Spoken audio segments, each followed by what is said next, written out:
in Hebrew, but that's the marker. So September the 12th, 2 Samuel 13 and 14. You'll see there's a connection, right? It's repeated. So anytime you see a bookend like that, the Bible scholar in you goes, why is it bookending? Okay, so that's going to help you remember. Okay, cool.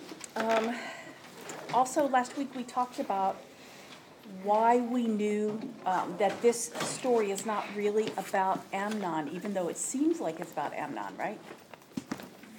But is it really about Amnon? Who's the character that you're first introduced to? Absalom, right? Okay, so this is really part of a big story about Absalom, okay?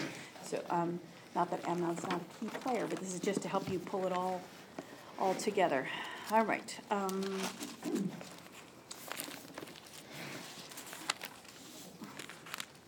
Did you like the chart of the sons? Was that helpful? I looked at it and went, yeah, okay, so much easier. Who did you find? Did you find everybody? Okay, so who is Amnon? David's son. David's son, but what's? It's the firstborn son. Okay, talk to me about the firstborn son. He gets the double blessing.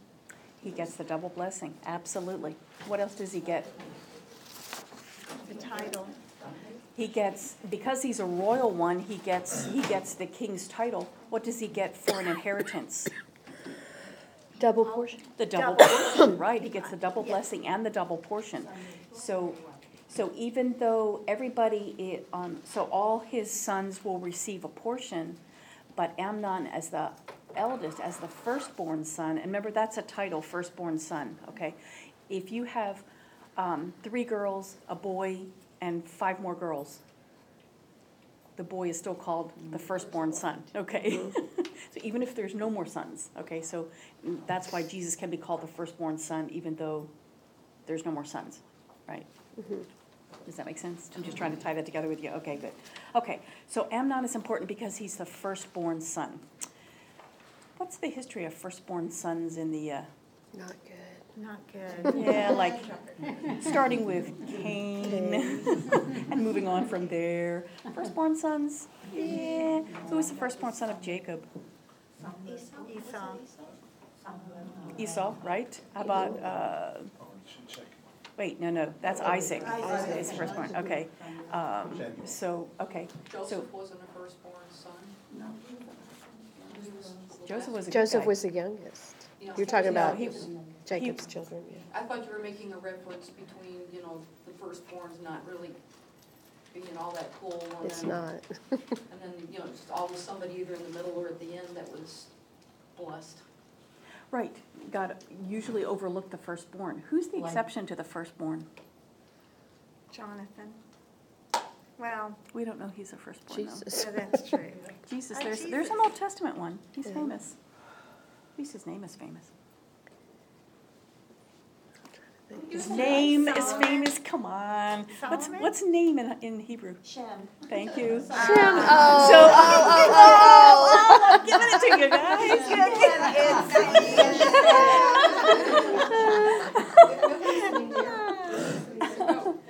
Oh, good. So Shem is one of the few firstborns that you can find in Scripture that is a righteous man, right? Come on, guys. Okay. We're slow this morning.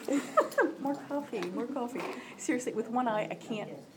I have no depth perception anyway. Okay, so pouring the coffee, I'm like, oh. Putting the toothpaste in the holder, the toothbrush, it was like, oh. It's not good. I don't have good depth perception anyway. I remember when I was in medical school, I went to an eye doctor, and he's trying to test my depth perception, of which I have little to none. And he's like.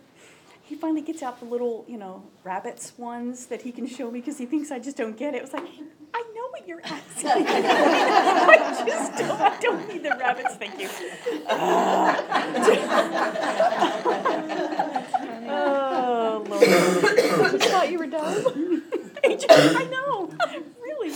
That is so funny. New generation of med students is what he was thinking. We're in trouble. Really sad. Anyway, so tell me, how do you think Amnon would have grown up. Let's talk about his character a bit. Well, he would not have been denied anything. Right. I mean, not only is he firstborn, but firstborn of King David. Everybody loves King David. So, because I thought about that. I thought, it isn't, at first I thought he would be very spoiled. But the better word would be, there would be no boundaries for Amnon. Entitled? Privileged. Entitled, yes, But no privileged, boundaries, yes. right? Yeah. So, and little kids are smart. They figure that out like that. So then from there, then you pile on all the other attributes, right, of what goes along with that, the entitlement. And it does end up becoming, it's all about him and what pleases him. And I also think that he did not have a lot of respect for his human dignity. Because if you have respect for your own human dignity, you don't do what he did to other people. But without boundaries, without that, all the foundation of becoming human, how can you have human dignity for yourself, which then you extend to other people? You can't. And to me, that's what I saw with him and Tamar. It's a sad thing. That is a sad picture. We're going to come back and talk about his character when we get through the first section of this because I want to compare David and Amnon. That's going to be a good comparison, I think, to share. All right, so we have Amnon, who is firstborn. Add to what Oh, she said. please. I was doing continuing ed credit yesterday for psychology, and one of the areas that I was studying was domestic abuse. And what you said about he couldn't have much self-respect or human dignity for himself falls right in line with all the research that abusers typically, while they look arrogant, they look like they're powerful, underneath are grasping for power they don't deserve or overreaching with no boundaries. So that falls right into line with our own research about abusers and that's, I mean, he's a rapist. There's no way There's around no it. way He around plotted, it. he planned, it was about power. It was with It was really forethought. thumbing his nose even at his dad, like, I'm more powerful than you. It was pure defiance, but underneath it is actually a feeling of insecurity. So I have to prove that I'm better than you, or I have more power than you. So Don't kids ask to be stopped?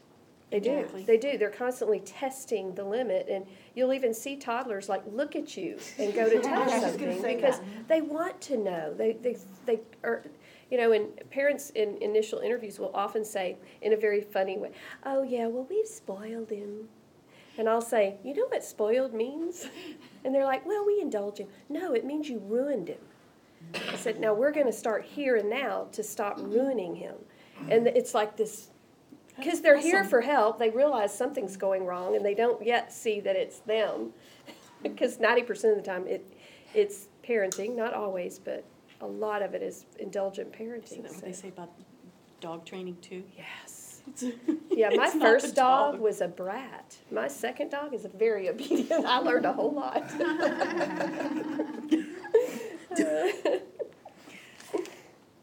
Anybody want to add anything more on Amnon now? Because we're gonna come back around to him, but, okay. Let's take a look at, well, let's just keep us together. So let's go ahead and go to reading. So could somebody read up to 4, 1 through 4, chapter 13, sorry, 1 through 4. Read my mind. Sharon, thank you. After this, the following occurred. David's son Absalom had a beautiful sister named Tamar, and David's son Amnon, loved her. He was in such anguish over his sister Tamar that he became sick. She was a virgin, and Amnon thought it impossible to do anything to her. Now Amnon had a friend named Jonadab. Jonadab, son of David's brother Shema. Shemini, yeah. Shema, who was very Shemaiah, yeah. clever. He asked him, Prince, why are you so dejected morning after morning? Why not tell me? So Amnon said to him, I am in love with Tamar, my brother Absalom's sister. Okay, so let's let's talk about that. Like we talked about last week, just to get everybody caught up, the first person that you see is Absalom, okay? Which doesn't seem right when the chapter is called The Crime of Amnon, but like I said, this is a story of Absalom in a bigger picture. I want you to see where Tamar is. David's son Absalom had a sister named Tamar, and David's son Amnon loved her. You see where she is? Right from that first sentence. Go ahead. She's caught in the middle. She is caught in the middle, right? She is caught in the middle. So this is getting back to the power thing again, right? You know, she's a pawn, and it's not so much that she's a woman, but she's caught between two people. Does that make sense? Where she doesn't have the power that they have. Okay, Jonadab. And really, if you say that the right way, Jonadab, he sort of sounds Texan. Just saying. Okay. Jonadab, let's take a look at him, right? He, who is he now, and how is he related to Amnon? His Cousin. his first cousin. David's brother, he's the David's son of brother. David's brother. So, Right. So they're cousins. Son of brother, first cousins. Right. But he's called a friend. Because there's no word for cousin in Hebrew. I was gonna say, is that cultural, or is it? That's Well, true. it may There's no speak word. of a closer to relationship too, because you had lots of family that you may or may not have ever had anything to do with. But friend implies they have a relationship of at least, I guess you'd call it trust, or mutual manipulation. Ooh, I like that. She's on fire today. I am. Huh. I Okay, get so, hostile with rapists. Yeah. okay, so on your chart, did you find where Shemaiah is? Third son, okay. So you see, there's Shemaiah, so it's his son that's Jonadab, right? And so Jonadab and Amnon are cousins, right? Yeah, right, okay. And like Belinda said, they're also friends, okay? But that tells you that there's some alliances in the house, right? So Shemaiah, whose side is he on? He should be on his uncle's side, right? Or Jonadab. You mean Jonadab? Oh, yeah, Jonadab, sorry. Okay, Jonadab, he should be on, He's on his own side. right. Right. Okay. Right. Yeah, you know, he comes back. We see him again later. Okay. Okay, and I have to read this to you because it's just really funny. Again, because we're reading in English, not in Hebrew. But you see that Jonadab says, Prince, why are you so dejected morning after morning? First of all, what does that tell you? Amnon's given a lot of thought to this, a lot of energy. A lot of energy to it. Everyone knows what? He's angsty. He's angsting, right? He's obsessed. Okay. Obsessed, yeah. That's what I would Yeah. really think is that that he's really, I mean, if he wakes up dejected morning after morning to someone that, you know, I mean, it's not like it's one thing if you have a relationship and then you break up, then you mourn, right? Okay, but they don't really have a relationship, but still. Yeah, we have something going on, right? So why not tell me? So Amnon tells him that I'm in love with with Tamar, my brother Absalom's sister. Okay, listen to this. Oops, hang on. Amnon's speech explaining his illness to Jonadab in 13:4 uses an impressive literary device to stress the aroused nature of his passion. The Result is that the explanation, I'm in love with Tamar, my brother Absalom's sister, gives the impression of a succession of faltering, gasping sighs in which the alliteration intensifies the grip that his passion has for him. Each word in his speech begins with an aleph, which is like an A sound, right? Followed by oohs and ahs. So, so this is really, so it's well written, right? But it's to show you how, well, you tell me, what does that show you about that even his very speech is affected, the way he's doing it? He's in the grips of an obsession. Yeah, right, it's lust, it's Yeah. obsession, Lust, yeah. right? Okay, he says, I'm in love, but is he in love? Does he love her? What does love mean? Come on, everybody that was in, Love is patient, love is kind. yes, I know, but everybody Willing that was the in good for the other. Father Lucky, if he says it once, he says it 100 times. Love is willing It's the not good passion, for the it's other. not a feeling, it's the will. It's an act of will. It hasn't, feelings come and go. Love is forever. Willing the good for the other. So what's the good for Tamar? To stay pure. Leave her alone. Leave her alone. You know? And you see that he's disappointed that she's a virgin, because it's like, wow, why is he disappointed? It's going to be harder to do anything to her without consequence. Right, exactly. If she was already married, he would just take her, and what would she have to say about it? But complication that she's a virgin, right? Oh, bad guy. You know, and back then culturally, women were completely dependent on their safety was dependent on their family. And her father would have ultimately, which, I know we'll probably get into it later about David's culpability with this, because he did not protect his own daughter.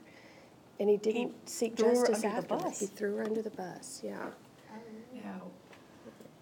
Family was too big. Wait, So, yeah, because even him saying to his dad, let her make the food for me, because I'll eat it if she does it. That should have been a red flag right there. Something's not right here.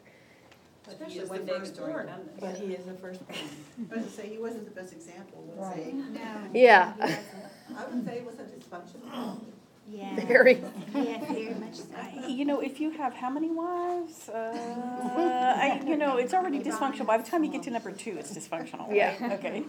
We're lucky if with 1 we're functional. Lynn, this may not be a big deal, but it just seems a little weird to me that he refers to Tamar as his brother's sister. But if that's his brother's sister, that's his sister. Is it because she was a girl, or was he distancing himself from their relationship? Sister and brother, or half-sister? It's half-sister. So if he said she's my sister, then it sounds like full sister. But he called Absalom his brother, and isn't Absalom his half-brother too? Mm-hmm. Yeah. I think he's trying to delineate the sexual Yeah. problem. Mhm. You know what I'm saying? Yeah, that's what I thought too. Yeah. Seems kind of weird. Yeah, it's true though. That is true. Okay, so let's go on and read the next section then. So let's read 5 through 5 and 6. Let's just do those. The setup.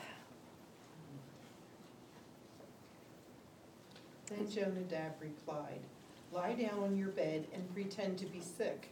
When your father comes to visit you, say to him, 'Please let my sister Tamar come and encourage me to take food. If she prepares something appetizing in my presence for me to see, I will eat it from her hand.' So Amnon lay down and pretended to be sick. When the king came to visit him, Amnon said to the king, 'Please let my sister Tamar come and prepare some fried cakes before my eyes, that I may take nourishment from her hand.'" What do you think?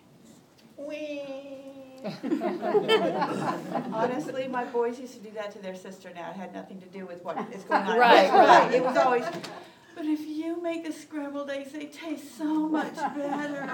They didn't wanna make them. I know! And she did it. That didn't work in my house. Ryan would always be like, "Who's making dinner?" Oh, okay. If it was me and not one of his sisters.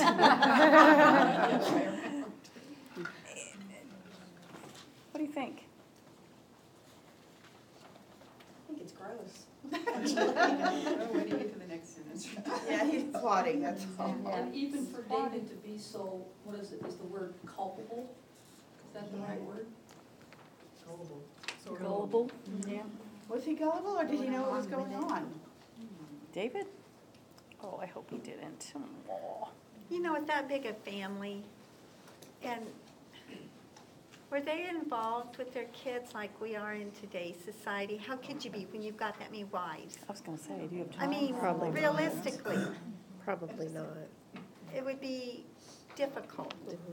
So I can't imagine that he knew up front what Amnon was planning or hoping, right? To me, it seems like father like son. He's doing the Yeah. same thing I have to David say, did. I that agree. crossed my mind. And when I think about it, I think like to my youth, back in my youth, and I would go over to friends' homes and over to who had brothers, and I would see their pictures of these pinups of these women on their walls with just, these little itty bitty skimpy bikinis on, who was the one with back in the 70s with the Farrah braids? Fawcett. Yeah, Farrah Oh, no, Fawcett. that No, was, Derek. that No, was Derek,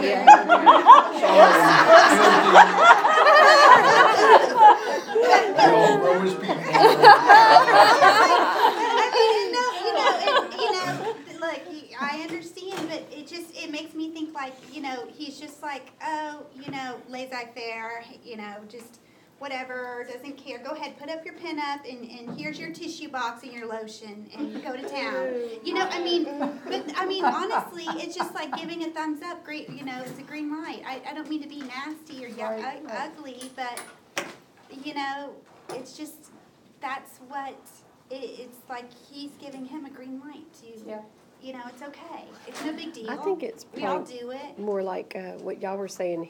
He may have a blind spot because of his own sinful nature and the nature of what he's tempted by, which David was tempted the same way. I want what I want.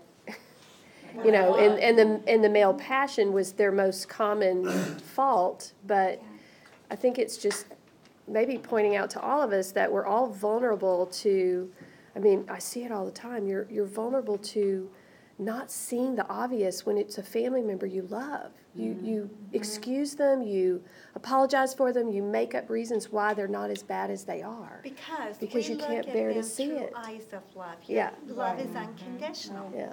So he Once may you have, admit it, then you're admitting fault on your own yeah. part. Or even if you just can't even step back far Yeah. enough to see what's going on. You're living with the day-to-day and not taking a step back and going, whoa, wait, what's And going on that here? takes time, and that takes investment, Yeah. and that's, we all, fall short of, stopping and having those deep discussions with our, But I do want to point out in David's defense, though, that when he found out about it, he became very angry. So Yeah. I'm not sure that he knew what Yeah, was I going to don't think happen. he I did. think he was sort of, And on the other side, in David's defense, culturally, weren't women the serving people anyway? And so to tell his daughter to go and serve food to her brother was no big deal. except she's a princess. Yeah, Yeah, I was gonna but- say. But You know he's, something? But still, women were looked down on in that culture. if Well, they she had a knew how different- to they had a make different cakes, place. obviously she was doing it. He didn't tell her to do something she didn't know how Right. to do. So obviously, even as a princess, she did that. And so he was sick. We had to take Poor care of Amnon. him. He's the firstborn. And We need to take The care of girls are not on the list, so we don't know the age difference. She could have been the Right, right. 12-year-old sister to the 18-year-old brother, we don't know. True. Mm. Yep, Mm-hmm. true. So We we do don't not have know an the idea of age. the age. Yeah, we really I don't. think Belinda used an interesting word there. She said something about this being a blind spot for David, but if you look at verses 5 and 6 and how many times the words see and sight show up in there, it is, almost hundreds of times in 2 verses. And it's just, it's pretty amazing. I did not notice that.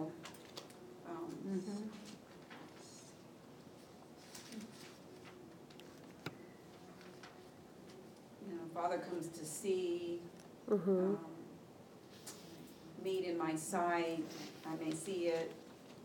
Your translation is a little different. Yeah, mine Yeah. doesn't have all Yeah, mine that, doesn't. but Mine doesn't yeah. either. Okay, mine has Uh-huh. see Let's see and if sight, this one just does. like 6 or 7. Could Oh, you read wow, it? that is so Could you good. read it? Uh, Okay, I don't know how many, I didn't count them, but. Go ahead, just, And Jonadab said unto him, Lay thee down on thy bed and make thyself sick. And when my father cometh to see thee, say unto him, I pray thee, let my sister Tamar, come and give me meat, and dress the meat in my sight, that I may see it and eat it at her hand. So Aman lay down and made himself sick, and when the king came to see him, Aman said unto the king, I pray thee, let Tamar my sister come and make me a couple of cakes in my sight, that I may eat at her hand. We had the same. Looks like there's 5 of them in those 2, 3 lines. That's a lot. That's a lot. And here it says visit, when the king came to Yeah, visit. that's Yeah. the one I know. Isn't visit the reward our mission too, in the say? Mhm. Pretty good. Okay, When it so, comes to see you. so let's read 7 Oh, through, wait, one more thing oh, before yeah, you go oh, on. please do. I was reading one of the commentaries, and they said that the word make, the Hebrew word was telebeb, and the word cakes was lebaboth, and both of them come from the Hebrew root LBB, which is the noun for heart. And so this was a play on words because these were either love or life cakes. I mean, I don't know, that was just a commentary, Oh, so I that's don't, weird. you know. Okay. Yeah, it sure does add a little, like a little layer of innuendo in there, doesn't it? Ugh. Okay, somebody read 7 through 13. David then sent home a message to Tamar, please go to the house of your brother Amnon and prepare some nourishment for him. Tamar went to the house of her brother Amnon, who was in bed. Taking dough and kneading it, she twisted it into cakes before his eyes and fried the cakes. Then she took the pan and set out the cakes before him. But Amnon would not eat. He said, have everyone leave me. When they had all left him, Amnon said to Tamar, bring the nourishment into the bedroom, that I may have it from your hand. So Tamar picked up the cakes she had prepared and brought them to her brother Amnon in the bedroom. But when she brought them to him to eat, he seized her and said to her, come, lie with me, my sister. But she answered him, no, my brother, do not shame me. That is an intolerable crime in Israel. Do not commit this insatiate deed. Where would I take my shame? And you would be a discredited man in Israel. So please, speak to the king. He will not keep me from you. Did you say 13 or 14? That's, you're perfect right there. Okay. Thank you, Tony. Okay, so talk to me. What do you see in here? I think it's very interesting that she says, basically, don't rape me, but ask my father, and then he'll just give me tribute. What's the difference? One is by force, and one, I guess she would be more willing. Well, she'd be married.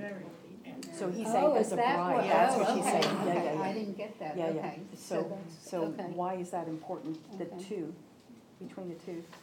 Between rape and marriage? Yeah, I mean, what's the difference for her? Her own dignity, Yeah. respecting the community, Yeah, she wouldn't not be being shamed. ostracized. Right. Because what happens if you're a ruined princess? You're What would usually happen to a princess? Should be cast aside. No, I mean, Or would she in- be stoned? Oh, she'd be highly desired and people would want her hand in marriage. Exactly, so right. where would she Recorded. likely be married? Outside of the tribe, Mhm. so outside of. To make an Right. alliance. Right, to or- make an Right. alliance or something, so she was gonna be married off to some prince in another land or whatever, I mean, her life was golden, right? Right. Okay, so all of that is on the line for her. Is anything on the line for Amnon? Nothing. No, not a thing. So, Didn't she say yes, because he would be a fool? Yeah. Scoundrel in Israel. yeah, that's, yeah, His dignity and his honor. which apparently isn't an issue for him. Yeah, right? he doesn't really have any. As the firstborn, But he could still move on with his own wife and life, is what you're saying? Oh, yeah. Yeah. She could not. There's no public shame for him. So he's self-absorbed. oh, yeah. Yeah, entitled, yes. Entitled, okay. And he really, he really played it out. I mean, this was just, it was like lamb to the slaughter, right? I mean, she just went right along with the whole thing, not realizing that she was being dragged into it. Look in those couple of verses, how many times you see sister and brother repeated. Yeah. So you feel that doom, you know, you can feel, it's like a spooky movie where the, you know, the music is telling you, it's not gonna have a good outcome, you know? But there was Hebrew law. I mean, if you go back to Leviticus, and it says that if a man take his sister, his father's daughter or his mother's daughter, and see her nakedness, and she see his nakedness, it is a wicked thing, and they shall be cut off in the sight of their people. He hath uncovered his sister's nakedness, he shall bear his iniquity. So that's what I she mean, was he would referring basically be cut off from the kingdom of David. Well, And it's that a would be pretty highness. foolish, That's bad you know, on crime. his part, you know. But Because he's supposed to inherit all of this stuff because he's the firstborn with a double portion. Yeah, but except that he was obviously not afraid of that, and it didn't happen. Well, correct, but So he was obviously in a household that didn't necessarily care about those laws. I think they cared about the laws. I just don't think that David followed through because he was feeling his own guilt. Mhm. Oh, that's a great point. Oh, yeah, with That is a coming. great Oh, point. yes. When you've done the same thing, it's very hard to be a hypocrite now and hold your son accountable for something that's publicly, everybody knows you did too. I hadn't thought of that. So, so is he excusing himself because she is half-sister?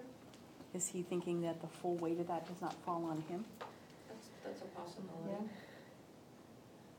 You know, it's just, is it close enough to get away with?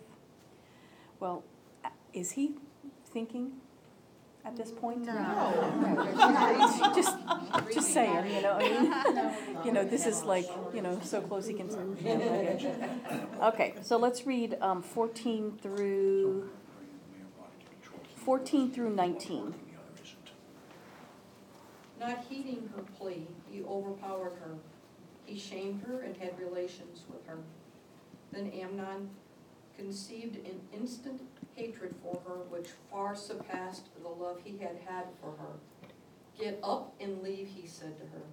She replied, no, brother, because to drive me out would be far worse than the first injury you have done me. He would not listen to her, but called the youth who was his attendant and said, put her outside away from me and bar the door after her. Now she had on a long tunic, for that is how maiden princesses dressed in olden days. When his attendant put her out and barred the door after her, Tamar put ashes on her head and tore the long tunic in which she was clothed. Then putting her hands to her head, she went away crying loudly. Okay, so we're going to stop right there and give you some of the Hebrew behind there. There are really two verbs in in 14. Do you have both? Shamed her and had relations with her? You have both? Yes. Okay. The second verb, had relations with her, that's not the usual one that's used. If it's a, you know, husband and wife, we already know the one to know, like, you know, Adam knew his wife or whatever. Okay, it's not that one at all. It's a different one. So that that highlights that it's not Consensual. not consensual and not licit. It's Proper, illicit, if yes, that makes sense. Okay, yes. so that sort of highlights that. But the interesting thing about it is that, another interesting thing, is that there's they're short phrases and very intense and chopped. And let me read this to you. Next to the narrator uses the same word chosen by Tamar in her attempt to dissuade him to enforce me. Let's see. When it's used in the sense of seduction and consensual, it's used one way, but this one is used in a different way. Here in verse 14, the verb is in fact a transitive using the direct object marker to identify Tamar, reducing her to the victim as a mere object. He bedded her. The repetition integrates three verbs in an escalating sequence of violence. Amnon dehumanizes Tamar and then ravages her, leaving her as a desolate woman. So there's see, the three verbs, the NIV coalesces three verbs into two and misses the pulsating intensity of the verbal succession, in which the object Tamar is represented all three times as a pronominal suffix, so she's just an appendage to the verb, right? First with a preposition, then directly on the verb, and finally with a direct object marker. I mean, it's sort of weird that the very structure of the language expresses what she is, the object, right? You know, it's appropriate, the language for the story. It you know. is, yeah. Anyway, but the speed and intensity of it really is almost a physical representation of what's going on with him, just like the oohs and ahs when he first is talking about her to Jonadab. This is really, again, the language is very appropriate for what's happening. So I know that's hidden in our English, but I wanted you to know it anyway. I wanted you to first of all, let's talk about the intense hatred for her in 15, and tell me how that is possible. That was one of our questions this week. Well, don't we think that was guilt? It's pretty fast, right? Yeah. So, Yeah. I mean, he I don't knew know he about did you, but guilt something takes a little more time for me. I'm teasing you. Yeah, there's something with that. What is it? I think because she was not willing to give herself to him, and he just got so mad. It wouldn't have been the wonderful experience he thought it would be if Right. she's fighting him, Right. you know, during the process, you know, so. Plus, he's got what he wants now, so. It isn't always what you want. I mean, your gallon of ice cream tastes pretty good in the first 2 bites, but by that 4,000th bite, it's not so great anymore. I mean, I can understand, you know, wanting something, and as soon as you, buyer's remorse, as soon as you have it, I don't know why I wanted that. Is it Satan? That fast? Is it Satan? I mean, because I think Satan's sort of been there all along. Well, yeah, I do too, but more manifest. I think I it's think partly, Tony was on. I think Tony was onto Yeah. something. It's not quite guilt, I don't think, though. Does he hate I himself? think it's blaming her, yeah. He hates He hates himself, but how? And he So then, projected it onto her. exactly, he shifts the blame from him to her. It was a bad thing, and now that the And she that the called him moment on has it. passed, oh, she did. She, very succinctly, Mm-hmm. I think that's the better Yeah. thing. Mm-hmm. Because what You did she know- describe he would be once this happened? She shamed him. Yeah. And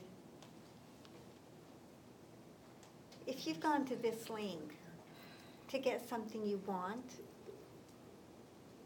yeah, you are gonna project it onto that. I think that's what it is, because hatred is she knows strong him for better guilt, than but anyone there's- else But now. that guilt is there, right? I think. My daughter is an attorney for Catholic Charities, and she does crime victims, so she sees a lot of women that are, you know, raped or abused or whatever. And she just posted an article where the guy says, "You made me hit you on the face. Now everybody's going to know." And you know, you realize how much they shift that blame from themselves to the victim. You made me hit you in the made me. face. You made me mad. Yep. Well, you know what, I don't know why, but I keep thinking of, it's Adam.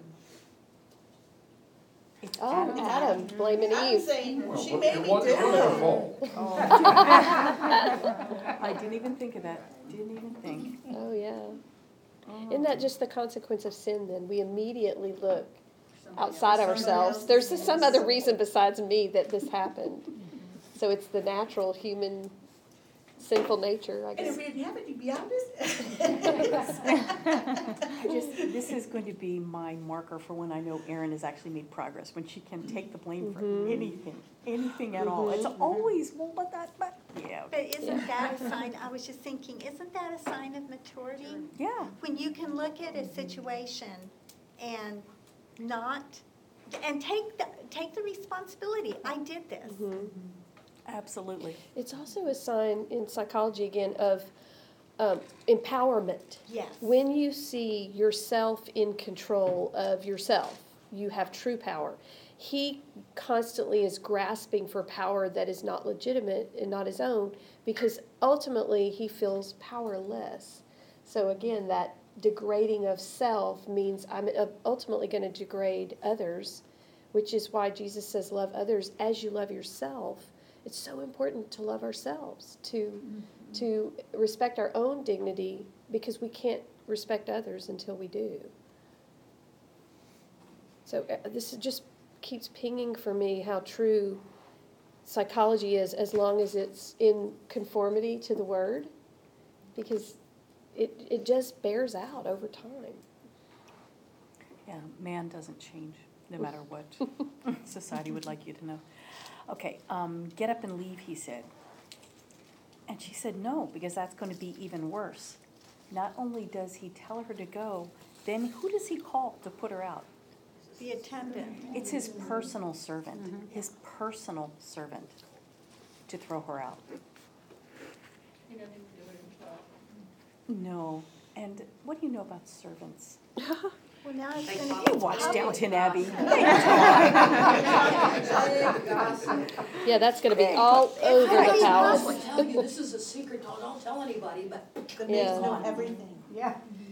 So, I mean, it's bad enough that he would kick her out, but to have a servant that you know, I mean, so everybody knows, well, Amnon's personal attendant knows the inside scoop, right?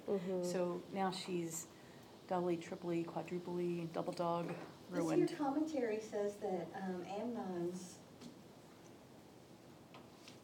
I guess his act was worse than his father David's, because David, it says Oh, here at least. hang on, we're coming back, we're coming, hang on. Yep, okay. Okay, so she had a long tunic and she tears the tunic, which means what? mourning. She's mourning, what, mourning? Her life, it's Yeah. over. So her It loss. is over. Her position, her status, that robe would tell you her status, she knows, it's gone. Okay, No, it's interesting that she didn't perpetuate this though, because she could have left there and not torn her clothes and not put the ashes on and just, Cried aloud. you know, zipped her mouth, so to speak, and, you know. tried to hide it. And hide it, but, I mean, basically she did the right thing because that's what they do in that. Calling attention to it, right? There was a footnote here that took us back to Joshua 7:6 about the ashes. And this is back when Joshua was rending his clothes and putting ashes on his head. Alas, O God, why have you brought these people to Jordan to give us into the hands of the Amorites to destroy us? And also in this story, it was showing how serious an offense it was to keep something that belonged to God back here in the time of Joshua. So it seems to me like in this one, Amnon has taken something which belongs to God. To the sort of anointed her one. virginity. It's Boy, not that's a just an nice- offense against her personally, it's an offense against God. I'm not explaining this very well, but you get it kind of? Yeah, absolutely. Didn't we say that last week, that a sin isn't just against God? Or not just against Against- the other person, but, Against It's not God. personal. Yeah. It's not just, but we always offend God. Speak for it, no. Just teasing you, okay. I want you to read Absalom 20. Read that one verse. Then Absalom, her brother, said to her, has Amnon, your brother, been with you? But now keep silent, my sister. He is your brother. Do not take this matter to heart. So Tamar remained and was desolate in her brother Absalom's house. Okay, there is a whole lot. First of all, Absalom. Did he, figure it out, in 1 second? He sees her crying, right? What's that tell you about Amnon? What's that? What does that tell you about Amnon? He's a pretty bad reputation. Pretty ruthless. He knew, he showed it. You know, so Amnon had to have some kind of character. Reputation, there you go, that's what I'm looking for, okay, right? Because otherwise, why would you assume your crying sister that that's the issue, right? Well, she had all the clothes torn and things. She had the clothes torn, and she's, Ashes and things, so that. Maybe they knew this, what Amnon had asked of their father. Servants told her. you know, it very much, it very much could be, but She it also sure goes is. to him. She doesn't run to David. She runs to her brother, because that's the first one who, The brothers are. yeah. And I her don't know father, that she But went why to her wouldn't her brother. It father- says then Because he's Absalom, her brother, said to her. Amnon's the favorite, not just the first son, but the favorite. and David's the one that told her to go there. right? Yeah, true. Well, and how's she gonna tell David? What weight is she gonna have, right? Show up at Would she sackcloth. even have been allowed to tell David? Would she? I don't know, I mean, I don't know. But look at Absalom's, first of all, he's got the knowledge, okay? What does he say to her to do? To be quiet. Yeah. And I don't get Do that. not get angry with your brother. You get Yeah, it later don't be when he angry. but at seeks least he didn't revenge. throw her out in the street either. He's She plotting for way remained back in his then. home, but True. I But, know that's kind of sounds like a self-imprisonment kind of thing, but. well, you know, you really need to think about, let's think about a woman who's been raped, right? How does a woman heal from that? Because, you know, it's not just the rape, right? It's everything that goes on after it, right? Everybody's reactions to it and your own reaction, your own outrage, right? And your own pain, your own sorrow, your own losses. But then it can be made better or worse by people around you, right? So what messages would be helpful and which ones would be hurtful? Like Well, try to that's- put yourself yeah, in that that's To know position. you're not at fault would be helpful. Yes. And then saying, be quiet, as if you were complicit somehow. Right. He's trying to make her, I mean, this is not helpful. Trying to make her feel a little guilty or whatever it is he's trying to do. Or he's just trying to keep it quiet, you know, and don't talk about it, right? I don't know if Absalom knew his brother very well and knew what he was about to do. And after he saw her, he had already planned on what he was going to do with Amnon. I don't know, but from Tamar's position, what does she need to hear? You know? It's not your It's not your fault. fault. It's not your fault. I still love you, it's not your I will fault. avenge you. Even that might make her feel better. Because he's planning it, but he didn't tell her. Mm-mm. He's really, Maybe do it's not called take this, plausible deniability. yeah, I know, He's right. basically saying, get over Maybe it. he Yeah. knew they were fighting. Maybe- over Basically, that's what he's saying. Yeah, That's don't- what enraged me. Maybe because she ran to his house, she knew that he was gonna sympathize with her. She knew that he would go to bat for her and avenge for her. I don't know, I'm just speculating. Well, if you have this many wives, where do the kids live? With the moms. With the moms, right? And, but it's never the mother's house, right? Not unless there's, Right. you know, you need a man in charge. And so I guess that's where her mom was too, if she was still alive, who knows? But Absalom is telling her, don't take it to heart. Does she need to hear this? No. No. You know, I know that's ruined your life, but, you know, don't take it seriously, because, you know, it's only your life. What? Not to justify it, but I had a lot of trouble understanding this at first. The only explanation I can come up with is, he's still not valuing or honoring her, but if you're gonna plan revenge, you want your victim not terribly forewarned about it. Right. That's So don't make a absolutely. big deal so I can sneak up and get him. That's that way she That doesn't makes go and sense tell now, her friend. That you know, does- yeah, psychoanalyzing yeah, That's what I thought 2,000 too, years ago, yeah, but- That- it made And sense. again, Yeah, it's but not again, honoring people her, don't- it's more yeah. about what do I Yeah. need to Right. avenge Right. my family, et cetera. Right. But Right. Yes, I totally agree. that's the only thing that makes sense to this, because otherwise it's so very contradictory. Don't, you know, don't give him any trouble, but now I'm gonna kill him. So has Absalom, I know we don't know this, has he been wanting a reason to do something? I wondered that. Well, let's take a look on the list. Well, what son of the king doesn't want, of his, you know, Right. I'm sure Harry doesn't mind if William were to take a spill. Yeah, well, you know that one of the ways that you raise yourself up to position of being the one in power is by taking the woman of the current reigning person, exactly right. And so this is a half attack, right? Where taking one of the father's concubines like Reuben did in Jacob's sons, you know, that's another way of showing I'm the next big guy, okay? So that is probably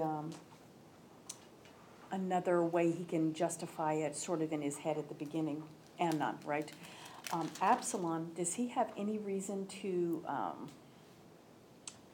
be glad if somebody ahead of him drops out of the race?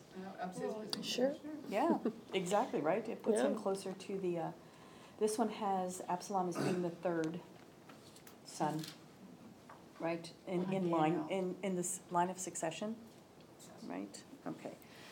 All right, let's look at. One more thing on the Mhm. brother stuff. Please do. My Bible says that it was customary for virgins to be under the protection of their actual brothers who were their guardians, even more than their father, who might have had several wives and many children, more than he could see after in particular. This explains her going to her brother's house instead of elsewhere, so. So they would be full siblings, that does make a lot of sense. So it just, But I have to say that nowhere in here does it say that Absalom had, nefarious schemes to gain the throne. It doesn't, he is avenging his sister. Mhm. He's not, knocking off the older brother so he could be firstborn. No, But- no. but I And think if that's it- right. Dad. And if it happens that he knocks out somebody ahead Well, of him. then it wouldn't well, hurt. It's not, that's what I'm saying. Okay, so it may not be the primary, but it's really, it's gonna be. It's there. Okay, so so what is Absalom's, well, let's finish. Let's read 21-22. When King David heard of all these things, he was very angry, but Absalom spoke to Amnon neither good nor bad. For Absalom hated Amnon because he had forced his sister Tamar. Oh, and mine says shamed. That's You interesting. said humiliated. Humiliated, boy, we're getting all of those, aren't we? Right. Yeah. Okay, so let's finish with Absalom's reaction to this episode. So He might what's, have been angry, I can't imagine him not being angry with his father for not to intervene okay, and then toward Amnon? What's his- towards, to do Right. at least something to punish Amnon. Right, so he's got a And you hatred would for think that Amnon. any just father would do that. So for Absalom, he is, what's his reaction to his brother? Well, now he hates him. He what? He hates him. He hates him, right, exactly. And then to his father, you wonder if he's not having some resentment to his father as well. Well, he You would know. have to. Mm-hmm. I mean, I don't know what the Hebrew would have said, but it looks like in the Latin it's violated, the word forced. That's what's in my Bible. Violate. I actually have raped.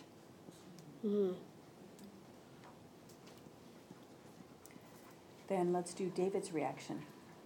He's angry. But he's not gonna do anything. But he's not angry enough.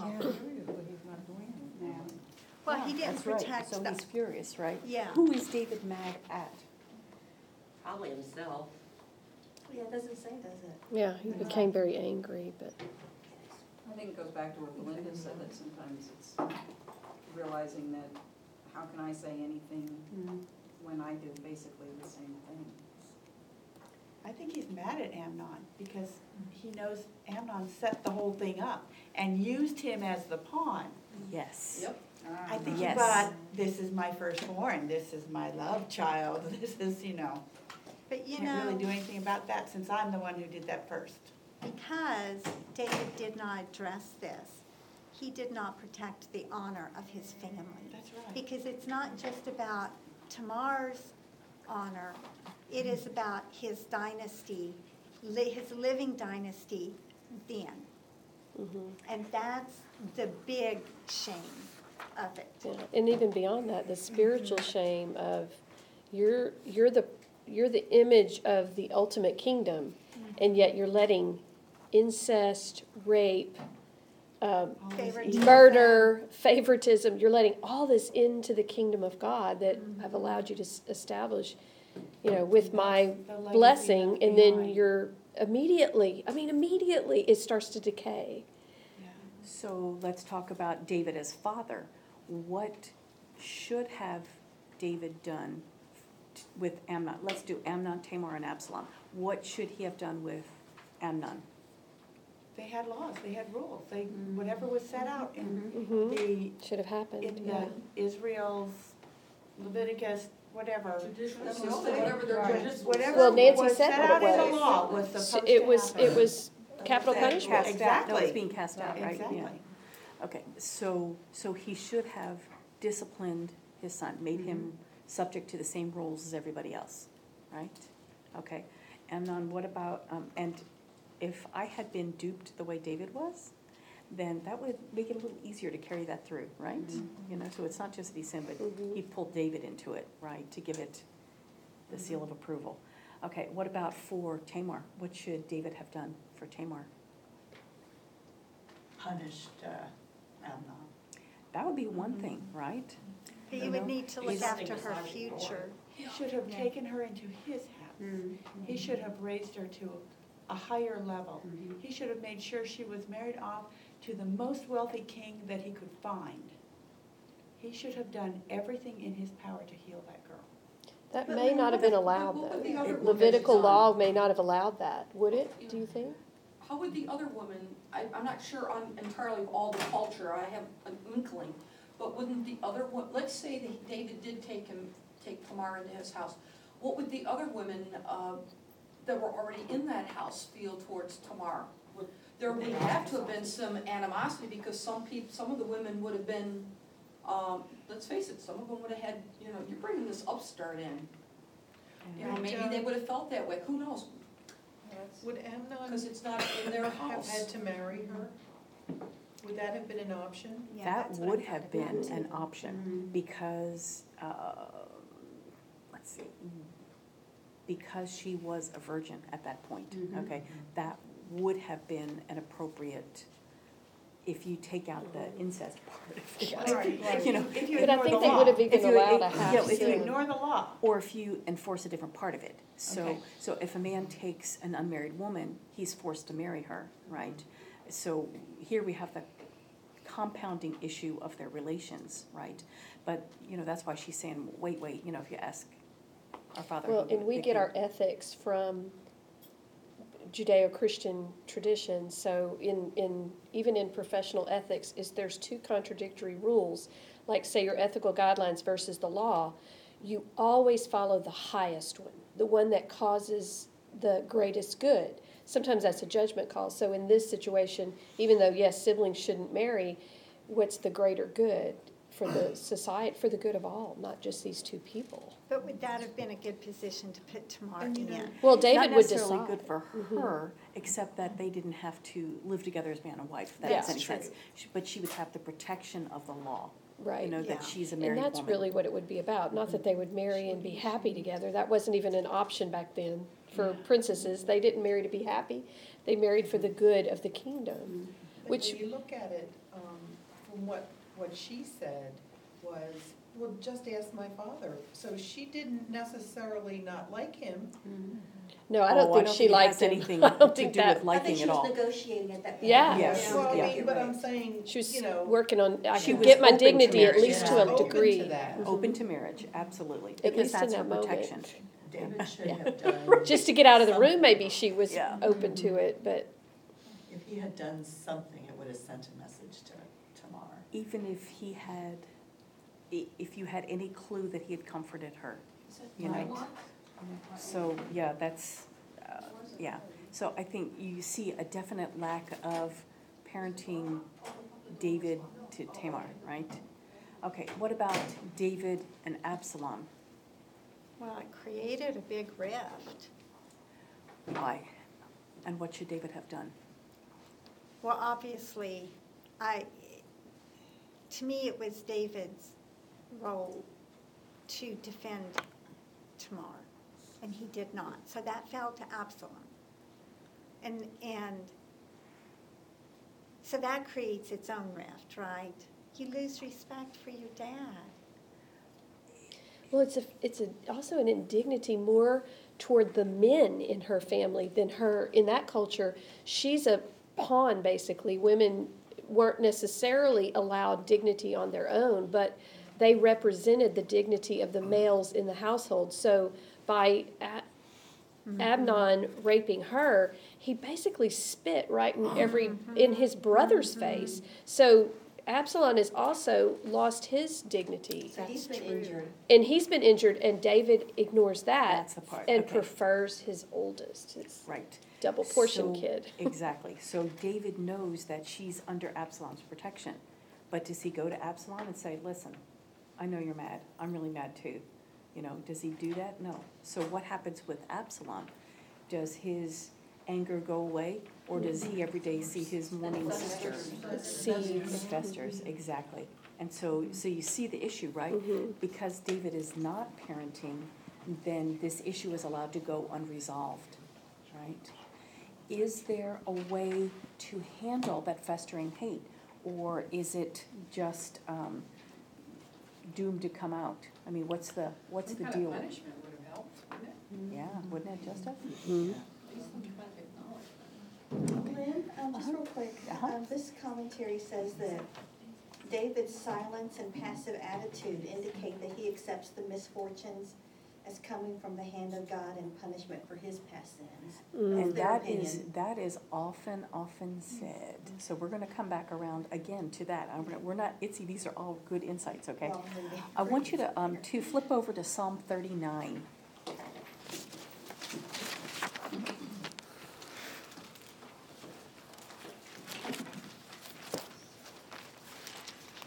And this is not related except by theme, but I just wanted you to see something in this psalm. Because I think it actually applies to Absalom and David and Tamar, all of them. Psalm 39. Could somebody read 2 through 4? I said, I said, I will watch my ways, lest I sin with my tongue. I will set a curb on my mouth. Dumb and silent before the wicked, I refrained from any speech, but my sorrow increased. My heart smoldered within me. In my thoughts a fire blazed up, and I broke into speech. Okay, so stop right there. What's happening? So ignore the part about, curbing my tongue. Well, maybe they're trying to curb their tongue, but anyway, what's happening? They're not speaking, so what's going on? Sorrow increased and the emotion grew. Distress grew worse. Our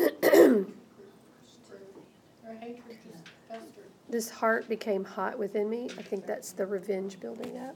Yeah, exactly. Do you see what's happening? So he's saying because he's not speaking, it's building inside of him, in his heart, the emotions, and in his head. Did you notice? It's both of them, right? Heart and head.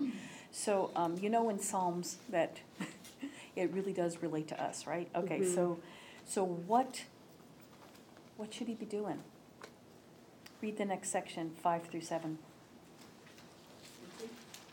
Lord, let me know my end, the number of my days, that I may learn how frail I am. To be sure, you establish the expanse of my days. Indeed, my life is as nothing before you. Every man is but a breath. Keep going. One more verse. Man goes about as a mere phantom. They hurry about, although in vain. He heaps up stores without knowing for whom. Okay. What I'm going to suggest is that this is a person that has this going on in him, and he's trying to push the reset button, right? He's trying to put this in perspective, like, right? I only have one life, I don't know how long it is, so do you see him trying to get those emotions and get a handle on it? Okay, now read 8 and 9. And now, Lord, what future do I have? You are my only hope. From all my sins deliver me. Let me not be the taunt of fools. What's happening there? He turns to God. What's mercy? Right? For what do I wait? In you is my hope. Can you hear? Okay, let's finish it, 10 through 14. I was silent and did not open my mouth, because you were the one who did this. Take your plague away from me. I am ravaged by the touch of your hand. You rebuke our guilt and chasten us. You dissolve all we prize like a cobweb. All mortals are but a breath. Listen to my prayer. Lord, hear my cry. Do not be deaf to my weeping. I sojourn with you like a passing stranger, a guest, like all my ancestors. Turn your gaze from me that I may find peace before I depart to be no more. What are you hearing in there? Desperation. what's he assuming? And this fits right in with what Itzi just said. This is punishment. This is his Yeah. punishment, right? For Bathsheba. Mhm. This is my punishment. What do you think? You mean with Tamar? David's seeing his past in this situation. In the situation with Tamar? You know, I don't necessarily like the Collegeville Bible commentary, but there was something interesting in here. It said here that, where did it go? It said that he put Tamar out. He sent her out where David sent for Bathsheba. Oh, interesting, interesting. Yeah, Keep that, because we're gonna talk about David in comparison to Amnon in a minute. But I thought that was interesting. That Absolutely. That one sent out, Right, he so- sent for. yeah, hang on to that, because we're gonna come back to that comparison. Verse 14, turn your gaze from me. Can you explain that? Usually we want God's gaze on us. or He we wants the want to behold punishment him. to end. Is this, He is that wants it what? is? I think he wants the punishment to end. I didn't know if it's guilt or what. I don't know why turn your gaze from me. Usually we want. Because you usually want toward, except that if God's looking at you, you know, it's sort of like you get home and, you know, the garbage is all torn up and you look at the dog and the dog's like, oh, don't look at me, right? Okay, right? You know what I'm saying? So, you know, he's feeling that, to me, that's how I interpreted it, you know? Or your mother gives you the eye. Gives you the look. My mother, that's She all she had to do knows. was give us that look, and boy, mine we too. knew Did if her we didn't lips shape up. disappear too? They still disappeared. No, my mom just gave us that look, and we knew if we Oh, didn't shape yes. up, boy, we were gonna get it when we got home. So I want you to think about this, because I think this is an important thing to think all the way out. Okay, so if this psalm fits a lot with what Itzi was saying, that David is seeing this as a personal punishment, okay, right, on himself. And I want to ask you if you think that is true in fact or not true in fact. Well, David really repented, but, you know, even when you repent, sometimes, you know, we as humans just don't understand how God can forgive us. And so, you know, I think we still, to a certain degree, harbor some of that guilt in our hearts. Yeah. David harmed Confession. somebody That makes else's me laugh. life, Okay. and now, just in case he didn't fully get it, one of his own family members is harmed in the same way, so it seems to me, you know, appropriate or the natural, not natural. Natural but consequence, absolutely. consequences. But Yep, David abs- also was given the opportunity to step in. He was given a second chance and didn't take it for Thank you. whatever reason. Right, Thank I you. agree, because I keep going back to number 10. I was silent and did not open my mouth. Yes. I keep going, Yes. it keeps going around in my head, and you're so right. And that's his grief piled on top of the events. I think he's feeling his own pain so much, you know, like, yes, I see what my sin has led to, okay, but he doesn't turn that now for the good. And, you He's know. paralyzed. Yes. Yeah. Well, and it's wallowing in your own guilt, and guilt becomes a sin too. Because we are called to, once God forgives us, we're called to let it go, and sometimes that guilt is actually self-pity. You're getting something out of it. Yeah. Is it Oh, that woe or is me, remorse? poor me. I think guilt turns evil after a while if you don't let it go. It's a Oh, self-indulgence. it just eats at you. Yeah. But it's It's a self-absorption. When you're involved in how bad I feel, That's what it is. it's self-absorption. self-indulgent. Yeah. It's all about me in a sense. That's a sin. So even letting go of, you see it with people who have unresolved grief. If you're grieving like somebody died and it's been 5 years, it's no longer I'm missing that person. It's I feel sorry for me. I cannot move on. And it becomes self-absorption. A better way to handle it might be Micah, we are traveling all over the Bible today. Okay, Micah chapter 7, and you don't have to go there, I'll read it to you, but chapter 7, verses 8 and 9. You don't have to go there, it's all right. But Micah chapter 7, 8 and 9 says, "Rejoice not over me, O my enemy. Though I have fallen, I will arise. Though I sit in darkness, the Lord is my light. The wrath of the Lord I will endure because I have sinned against him. Until he takes up my cause and establishes my right, he will bring me forth to the light, and I will see his justice." How can you apply that to David and being in this situation where he sees his daughter violated? I don't know, Lynn, because I thought David was already forgiven. He was, but he sees the natural consequences, you know? And so it's not so much that God is punishing him, although he sounds like he takes it that way, okay? But it's the natural consequences of what we do. But what I want you to hear from that is that although I have fallen, I will arise. It's never too late to do the right thing. It's never too late. And so, yes, David, you were an idiot, and yes, this is a consequence of the culture that you've allowed to grow in your family, okay? But it's not too late to do the right thing. You can arise. You can, although I sit in darkness, the Lord is my light. What would God want him to do in that situation? Be powerless in the dark? Or get up and do what he needed to do as a father? Right? Is it going to be painful? Yes. Is Amnon his favorite? Yes. Right? Is his daughter violated? Is that painful? Yes. Is Absalom upset? Is it going to be an argument? Yes. But that doesn't stop you from doing right. Do you see what I mean? So I think there's... It really helps to show how Amnon got to be who he was because of David's inability to discipline him. And it didn't just happen in that one moment. It had to have been his whole life. He just wouldn't discipline him. He wouldn't bring him up as a servant king.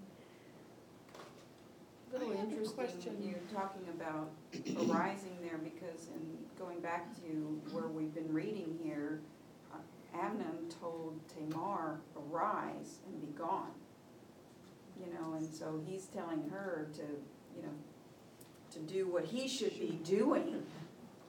Just saying I'm done with you. But I have a question about the culture, because though I see that David got angry, I don't see that he treasures his daughters. Like he treasures those sons. Is that a cultural Does he thing? treasure, you know, all the, you know, he does treasure his sons, but especially the next one to inherit. He treasures those, but I don't know. I guess when you have a whole bunch, I can't imagine that you could. Yeah. That's one of the things about these polygamy families. There's not that sense of connection between dad and all the kids because There's too many. there's too many. You're way outnumbered. And so the first wife and her children are often close to the father.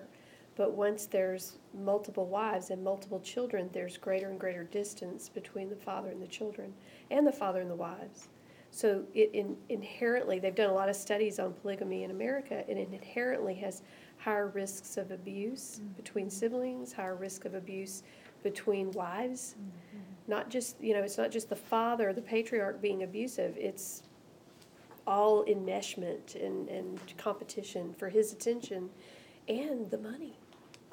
You got one income coming in. And maybe this is why the protector is her full brother, not her father. Yeah. Because Yeah. he really isn't Right. connected to her. Yeah. Yeah. Lynn, So- what was the verses in Micah again? It's 7, 7, and 8. Well, even if Oh, you 8 and 9, sorry. if you look at royalty, even like King Henry VIII and things like that, there was no real connection, filial feelings with his children. And I know he was kind of a sociopath, but that was kind of mass murderer sociopath. But serial killer, yeah, that's it.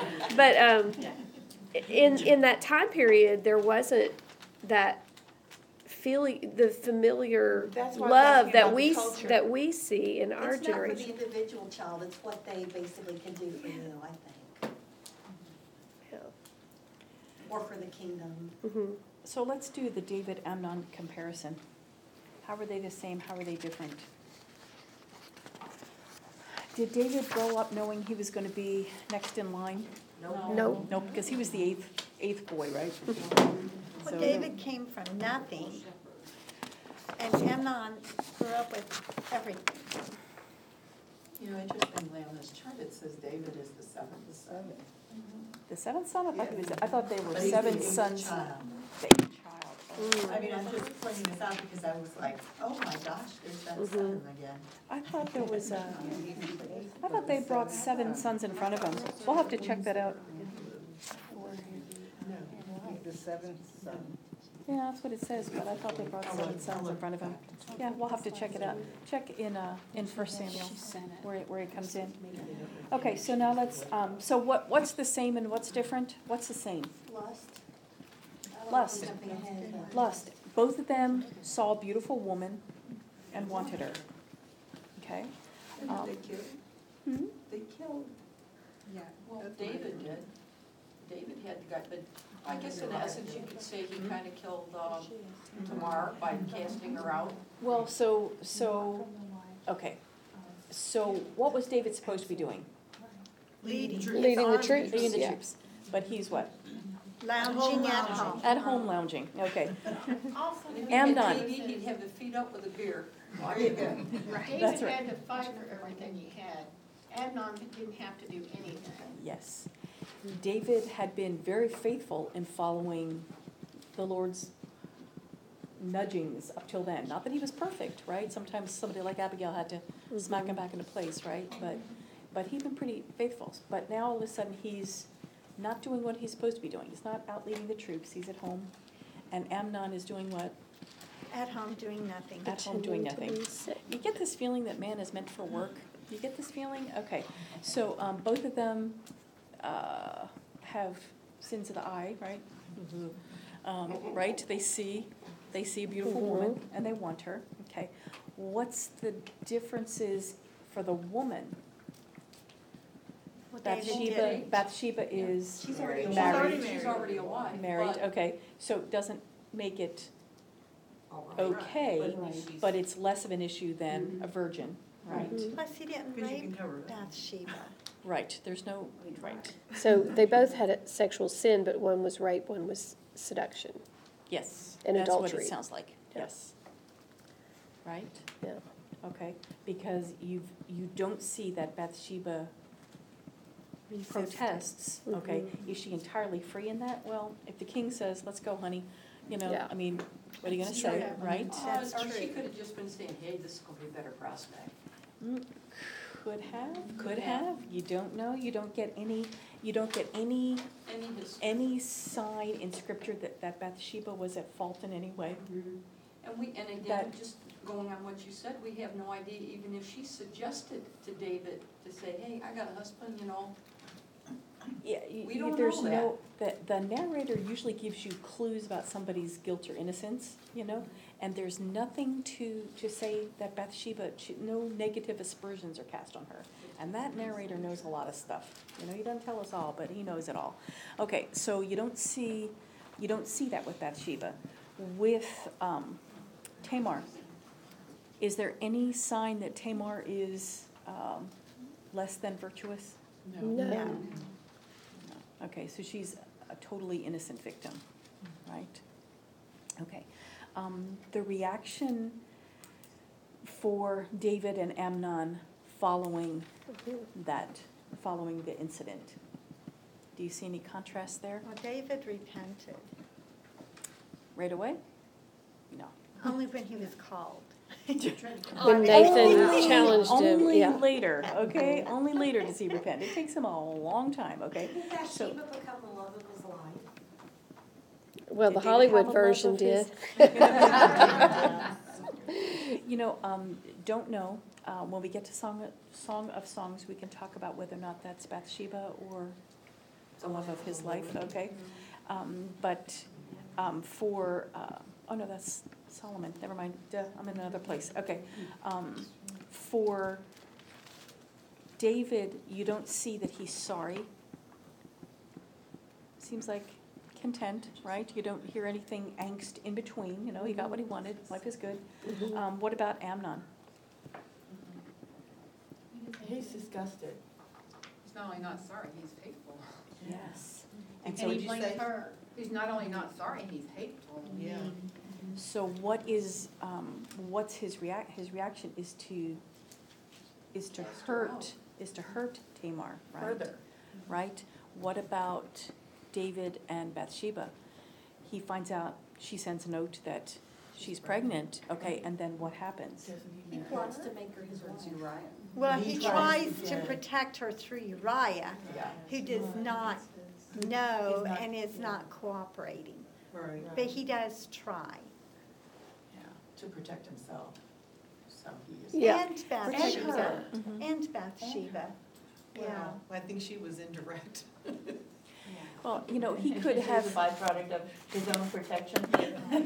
yeah, so he could have had Bathsheba killed, right? Yeah, no, Right? true. But he doesn't. Right. He tries to do it, he tries to make things better, right? Okay, so what is his reaction toward Bathsheba? It's protective, right? What is Amnon's reaction toward Tamar? Destructive, right? Right. Okay, but what happens with David's plan when that doesn't work? Yeah, he kills Well, he Uriah. hasn't killed. He just goes further into sin. Exactly, he's devolving He's worse and So worse. desperate to cover it up that he goes further.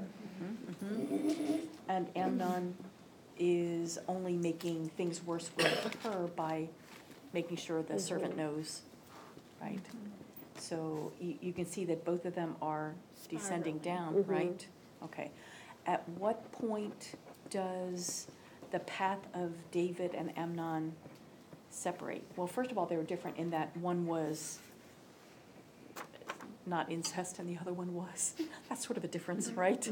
Okay, so, you know, need to make that point too, right? So is Amnon's sin worse than David's? I guess incest is worse than. It's always adultery. worse to sin against your family, the people that are closer to you, than it is to I sin thought against sin a was stranger. sin. No. Is there gradations of sin? Thank you, Yeah. yes. Somewhere in Yeah. the Old Testament, I sure can't remember where were we told that it was worse to sin against those you're in covenant with, that you're supposed to protect the most? Like, it's worse to injure a child or an elderly person than somebody who could defend themselves, you know, the people that we're supposed to protect. Yeah, there's levels of sin, right? Right. So, okay, so if you, okay, so if you But compare it the would be fair to two. say both of these would be mortal sins. If- You know, they're in that gradation. You know, so is rape worse than adultery? Yeah, probably. Is rape and incest worse than adultery? Yeah, pretty much. Yeah, pretty much. Are they both bad? Yes, absolutely. Okay, there's a point about repentance. David, Amnon, what's the comparison? David did. When he was called on it, he did. Amnon, Not so much. Did David repent wholly and entirely? yeah, I thought so. You would have thought so when it happened. Seemed that way. But Lynn, you said it took David a while to repent. Was Amnon denied that opportunity, you know, being killed and all? It was 2 years later. Well, even, Was it years later? he was Yeah. denied, Years. but he was also Yeah. denied being After 2 challenged, full because years, Nathan verse went to 23. David is and held true. up the mirror, and David had the opportunity to suddenly see himself That in is truth. true. Nobody did that to Amnon. Nobody said, this is who and what you are, No one repent did from that it. for Sort Amnon. Yeah. of did, Yes. though, with the woman in the next chapter. mean, Oh, I he guess I calls haven't got- on- I mean, the prophet goes to David, but this commoner woman. isn't Oh, that Yeah, but seer. she's, no, that's to David. That's to David. Oh, that's. Yeah, No that's to one, David. no one That's did to that David. for Amnon. Yeah, but nobody said, Nobody. hey, Amnon, you're just stepping over the line here, repent. So, I thought it. Is And that's there- is David's there a job. The point- woman came to Amnon. Yeah, But do you that's- think- no, it's to David. Just looking at the characters, just looking at who they are and who they are presented as, would it have done any good? it doesn't matter. I think our Exactly. obligation is, like, we're gonna be held accountable for yeah, what reading we was do, just reading whether the recently. others, yeah, we just covered this recently, I think. We Either did last this week or week, last Yeah. before. this week, yeah. Okay, you know me and time and memory and, It's a work of But- mercy to admonish sinners too, right?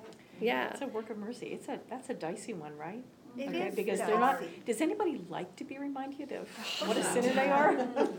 Please tell me more about my shortcomings. It's his responsibility, and he, like you already covered it, he shirked his responsibility because he was feeling so self-absorbed that he thought all this was coming as a result of his actions, when he had been given forgiveness by God, and he just needed to stand up and do the right thing. It's not too late to arise and do what's right, right? I guess it goes to show how blinded we can become unknowingly, right?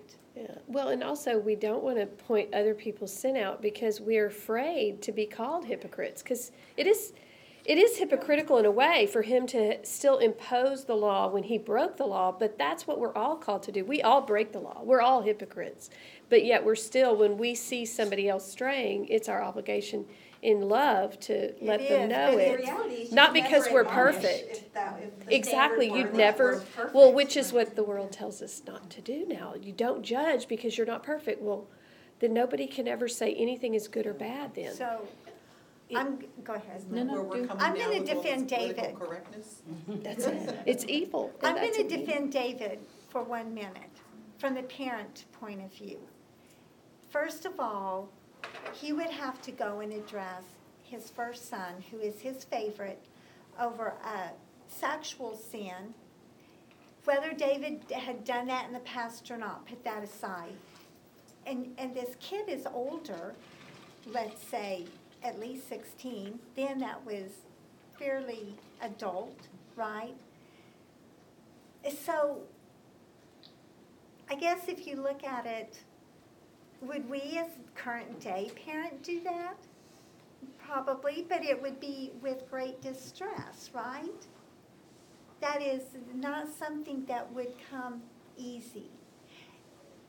And we would hope not to be blinded either by our past or just blinded by the fact of how do you go to your older kid and say, you have committed a mortal sin. You are going to die spiritually. Because you know how kids are. They're going to throw it back in your face whether you're guilty of that sin previously or not. That's nature of teenagers, right? So not saying that David did it right, just saying I can see You where understand You his could be reluctance to dilemma, do he it, had the right? reluctance, yes. I think as a parent, one of your jobs is to help kids see when they're right and wrong. You are that mirror to them, right? Can you see that in your own parenting You experience? can't let your past, Yeah. like the old story with the dog who was pregnant and then she was hit by a lawnmower. At which point you will take on your kids, even the ones you love. And this violation was so huge and was so devastating to another life. He might as well have slit her throat. Yes, Mm-hmm. absolutely. Might as well have. And would you not take on your kid if he had killed another one of your children? I just feel like I don't understand King David here. I don't understand his lack of love for his own child. And we're all sinners, right? And there is hope. I think if you even remove it from these personal people and their relationships, but you look at it as we're all supposed to be building up the kingdom of God, and this was the prototype of the kingdom of God, and how our individual sins accumulate over generations, how they affect, like, I always think our personal judgment before God when we're, after we die, is going to be seeing the good and the 10,000 generations in the future of how that affects the world, but also we're going to see our sin and how painful that's going to be to watch the generational effect of it that we had no idea of. So in looking at, how does this reflect on us? How many times do we keep silent, even with the little things, but sometimes even with the big, huge things? We miss those moments to say or be the truth in the world. Yeah, and so that's, to me, that's the real purpose of studying the Old Testament is, I don't get David either, but I don't get me, because I do this probably every other day. I don't say what I should say, or I let it go, and We try, but we fail, yeah. And we build up the kingdom by building up our children, so we do our Ladies, best. I need to slip out, but you can finish that discussion on that question and then have closing prayer. We have lots of people to pray for Good today, luck. right? We'll pray for your So- ay. Oh, thank you. I'm gonna be happy to have it down. Hey, you need visual perception though to drive, so be careful. Did you read the reading for today about the log in the eye? You're going to have it removed. Oh, that's cute. Just gonna go have her log. She'll be better next week. And according to 1 Samuel 16:10. But if you look at 2 Chronicles 2:15, David was the seventh son, so it's a small discrepancy. Two sisters either way, so. Well, 7 and 8 are both good numbers too, the Hebrews, so it's okay. Completion and. And covenant and completion. Creation. I was gonna say, you and I talk a lot about the